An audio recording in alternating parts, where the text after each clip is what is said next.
يا مساء الفل عليكم. الأكلة اللي بتدخل في القلب بس لو عملناها صح.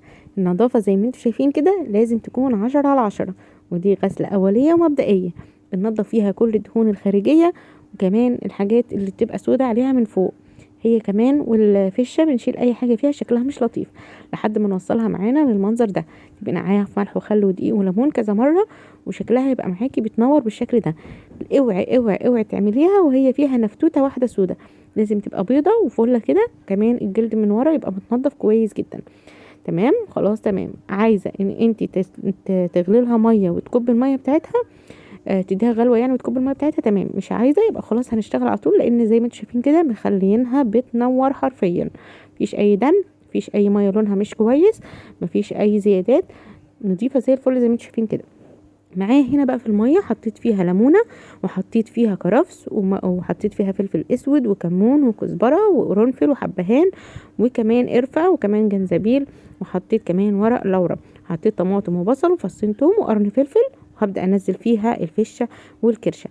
الاكلة ديت يا جماعة بجد عشق عشق بجد لما بتجيبيها من عند حد نضيف، وكمان لما انت بتنضفيها كويس جدا جدا. هنسيبها بقى في المية بتاعتها ديت كده تستوي معانا. هناخدها الاول كده 3/4 سوا بالشكل اللي انتوا شايفينه دوت. هحط هنا بقى الملح. شايفين الشوربه بتاعتها نظيفه، وهي ريحتها كانت معبيه الدنيا بجد، ريحتها كانت خطيره. لكن لو انت مش عاملاها صح هتبقى ريحتها مش حلوه ابدا. شايفين بيضه وزي الفل ازاي. بعد كده كمان عايزه اقول لكم كمان الكرفس او الكرات بيدي فيها ريحه حلوه جدا.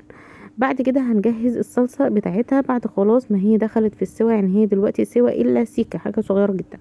بعد كده حطيت كده راس توم كده في شويه زيت او سمنه عادي اللي انت بتستخدميه، وقطعت فيهم قرن فلفل رومي بيفرق جدا في الريحه وفي الطعم.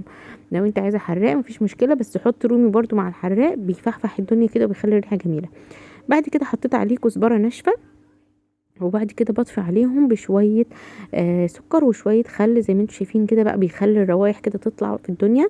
بعد كده بطلع الكرشه واديها قصقصه كده زي ما انتم شايفين كده، بقطعها على قد ان الواحد ياخدها على المعلقه بتاعته، ما يفضلش ان هو يقطع فيها. حطيت بعد كده الصلصه على التوم عندي، وحطيت عليها ملح وفلفل اسود وكمون وكزبره وقرفه وجنزبيل وكمان شويه ورق لورا.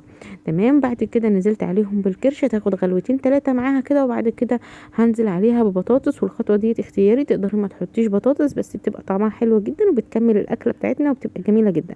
بسيبهم بقى ياخدوا ويدوا مع بعضيهم بالشكل دوت. هاخد منهم جزء كده واحطهم في الفرن عادي. عندي جزء بيحبها ناشفه كده شويه، فهاخد جزء احطه في الفرن. الجزء التاني هناكله زي ما هو، زي شايفين بقى اللزلزه والجمال. مش عايزه اقول لكم يا جماعه طعمها كده بتدخل في القلب ونظيفه جدا وحلوه جدا. تقدري كمان ان انت تاخديها وتحمريها بشويه بصل وفلفل وطماطم. تقدري كمان انت تاخديها وتحمريها بس كده من غير ولا بصل ولا فلفل ولا طماطم. شايفين بجد حاجه تجوع طعم وريحه مع شويه رز كده وشويه مخلل، بجد حاجه رهيبه.